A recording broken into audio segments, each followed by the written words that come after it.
The waiting room of Branson and Company was filled with quiet murmurs and the soft hum of fluorescent lights. Alice Reynolds clutched her resume tightly, trying to calm the nerves twisting her stomach. Today was her big chance, a promotion she had worked tirelessly for. Her husband, Mark, had been oddly distant lately. Alice brushed it off as stress. The past few weeks had been hectic for both of them, but a gnawing feeling lingered at the back of her mind. Something didn't add up. Finally, her name was called. Alice stood, smoothed her blazer, and walked into the interview room. The panel's faces were polite, professional, but one detail made her freeze. Seated at the head of the table was Mark's coworker, Lisa. Alice had met her once before, but now something about the way Lisa avoided her eyes felt off. The interview began normally. Questions about her skills, experience, and vision were asked. Alice answered confidently, but midway through, Lisa passed a folder across the table. "Is this yours?" she asked, her tone flat. Alice opened it. Her heart sank. Inside were documents outlining confidential projects she had worked on, plans that were supposed to remain private. But most shocking of all was a note. "Mark shared these. Don't tell him I told you."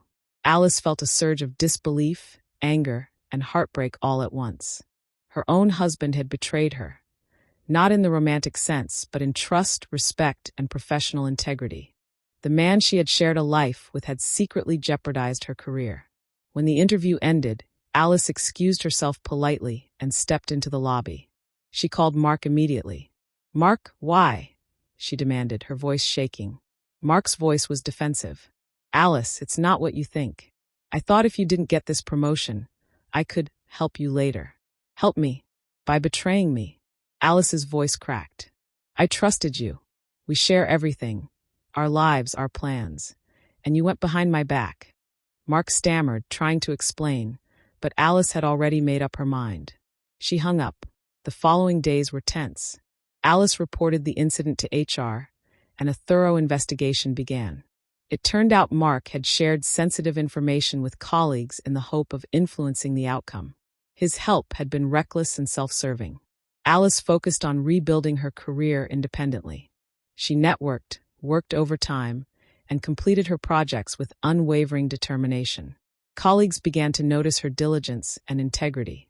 Eventually, she landed a better position, one that valued her skills and respected her boundaries. Mark tried to reconcile, offering apologies and excuses, but Alice realized something vital. Trust once broken cannot be forced back. She forgave, yes, but she never relied on him professionally again. The experience left scars, but it also taught her a crucial lesson. Betrayal can happen anywhere, even at home, even from someone you love, but strength, integrity, and self-respect are the antidotes. Alice walked into her new office on her first day, sunlight streaming through the windows, and smiled. For the first time in weeks, she felt fully in control of her life. Moral: true strength lies in integrity and self-respect. Betrayal can come from those closest to you, but rising above it with grace and determination restores your power and dignity.